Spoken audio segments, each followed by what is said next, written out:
Academy FM Folkestone is your local community radio station, and we are a charity funded by grants. We are supported by a grant from the Wellcome Trust organisation, a scientific body that promotes the public understanding of science. Our project works with young people and gives them the opportunity to ask questions of a scientific nature to a local professional. This week we'll be hearing a collection of these interviews. Today's is about how music influences your mood. Jack, and I've been doing the Wellcome Trust Science Project. I am interested in how music can change your mood. My favourite tune is Wonderwall by Oasis. I like it because it's cool and a good song, and it makes me feel happy.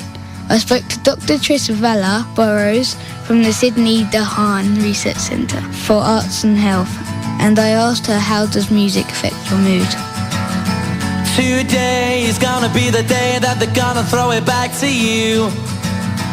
By now you should have somehow realized what you gotta do. I don't believe that. That's a very, very interesting question, I think, and something that we at the Sydney Dahan Research Centre have been particularly interested in over the last few years. And I think we've probably all seen at first hand how music can affect our moods. Certainly I know for myself that I can listen to something and it can make me feel happy. I can listen to something and it can make me feel sad. So I think it's an interesting subject. How it affects our moods, actually, we understand now, is that it's fundamentally connected to how our brains receive music. So music enters the brain through the auditory canal, that's the ear, and it travels into the brain, and different parts of our brain filter out certain musical elements. So one part of our brain is interested in rhythm, another part interested in pitch, another part interested in volume and speed and words, etc. And they're all responsible for the collective understanding of music. So our brain takes it all in, filters it all out into its separate places, and then offers us some understanding of it. But interestingly, the journey doesn't stop there. These parts of our brain also have other jobs. Apart from the musical sorting out jobs, they also have other jobs. For example, music stimulates the motor region of the brain, which is the part of the brain that helps us to regulate our movement, and we learn to walk through the motor region. We can move our arms and legs and heads through that region. And that's why really we probably find music, a lot of people tap their fingers or tap their toes or dance rhythmically to music, and that's associated with music being filtered out partly by the motor region. Why do moods change when you listen to different songs? Yes, that again is interesting, and I think it needs to be understood really by the part of our brain that's called the limbic system. That's one important part of our brain that determines our moods. It's associated with our emotions and how we feel. And it's a part of the brain before the brain developed into the type of brain that we have these days, the human beings. It existed when we had much smaller brains, so it's a very old part of the brain. It was very important, this part of the brain, for people's survival. And part of that was connected to sound. So we needed to be able to respond emotionally to, for example, the roar of a predator, or the rumble of an earthquake, and we needed to respond to that. And somehow our body had to be prepared for that, so that we would hear these sounds, our brain would sort them out. The limbic system, which was in existence then, would respond in a way that meant we could run fast, and also meant that we could connect with other people, so the whole group would be responding in this way. So, and there's an understanding that these musical sounds, like the rumble of earthquakes, or animal sounds, or the sounds of danger, were kind of a precursor to music. So music may have grown out of those sorts of sounds that human beings were experiencing when we were thousands of years ago, before we were really developed and brain-wise as we are now. So your question was, why do we change? Why do the moods change when you listen to different songs? Oh, different songs, yeah. I think that's quite an individual thing, actually. And I don't know about you, but I would think that our experience is probably what we've experienced, the type of musical experiences that we've had, maybe within our family and with our friends. There might be music that you really enjoy because it reminds you of good things, a good time perhaps, or people perhaps. And we have music that we sort of collectively enjoy with our friends, so we have a sense of community or socialising in our groups, and they make us feel good, I think. But we do also know a little bit about why certain musical elements, that's the shape of music going up and down, and what key it's in, whether it's in a sad key or a happy key. We know a little bit about how that affects the brain.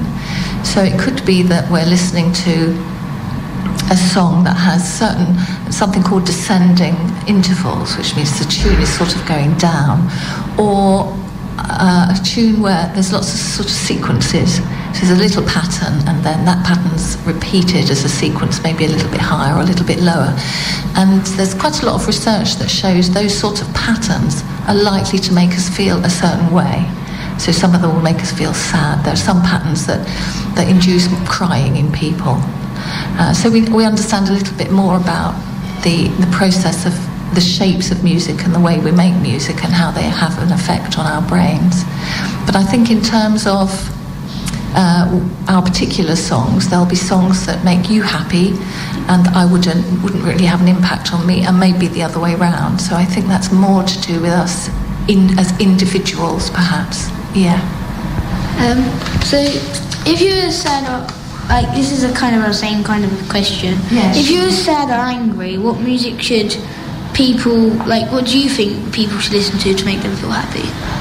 Yes, if you were sad or angry. Again, I think it's quite an individual thing, isn't it? And you might find, I mean, if one is sad, you might want to listen to music that's quite light and bright and jolly and happy.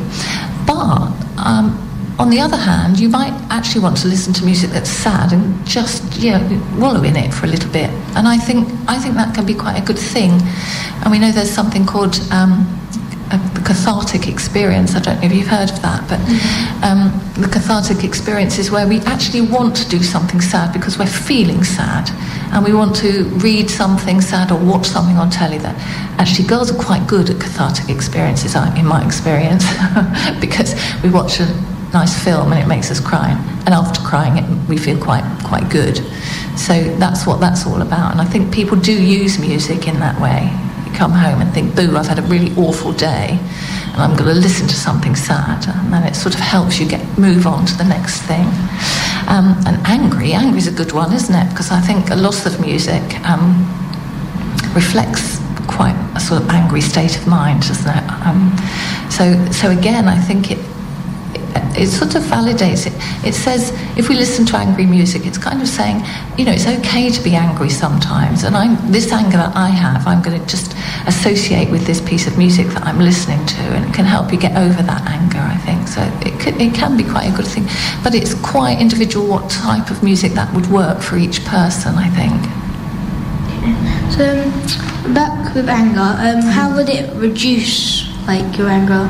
Yes, that's a good question, and I think there needs to be a lot more research about that, because we know a little bit about if you embrace your anger and say, yes, I am angry and I'm going to listen to that music and it is going to make me feel really cross, then you kind of work it out, as it were, on your own, and you get over to the other side, get across the sort of barrier and or the angry field, or whatever you might like to call it, and you get through to the other side. So, and I think there's probably a very good neurological, as we call it, things to do with the brain. It's probably a very good explanation, and I don't know the answer to it fully myself, but I think we could probably find that out, and certainly there needs to be more research, I think, about it.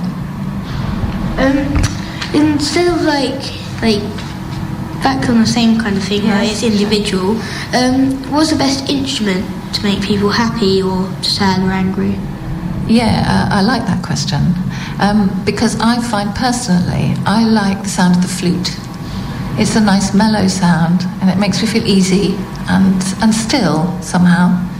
And pretty much doesn't matter too much what type of music is being played either. I just enjoy the sound of the flute, and I think there's something about the way my brain accesses the sound of the flute that is good. That's a very positive thing. We do know that the cello is most like the human voice in terms of musical instruments. The cello, out of all of the sort of orchestral instruments, certainly is most like the human voice. So a lot of people enjoy the sound of the cello, and we think that's probably associated with human beings' need to be communicating with each other, and we do that through our human voice, of course. So the sound of the cello is quite an important one in connecting this, the idea of communicating through speaking. Whenever I feel sad, I listen to Oasis Wonderwall, and that's my favourite because whenever I'm with my dad, it makes me happy, and that's why I listen to it. What do you think is the best kind of thing, like song to listen to? Like, because some people like say, oh, whale music makes you like they like it because it makes them sleep and stuff. What do you think would be best? Yeah, that's a good question as well. I think for me personally, flute music again is one of my favourites. So I'll listen to pretty much anything that the flute has to play. Even actually, there's some flute music on a hip hop track recently that I've come across. So I enjoy that as well. So it doesn't have to be sort of classical flute music. It can be pretty much anything, and I seem to enjoy it. And the other thing I like very much is singers who deliver a song in such a way that I'm drawn into the song. So they tell me the story and draw me into the story, and I think a person who does that very well is Adele. I've been walking in the same way as I did.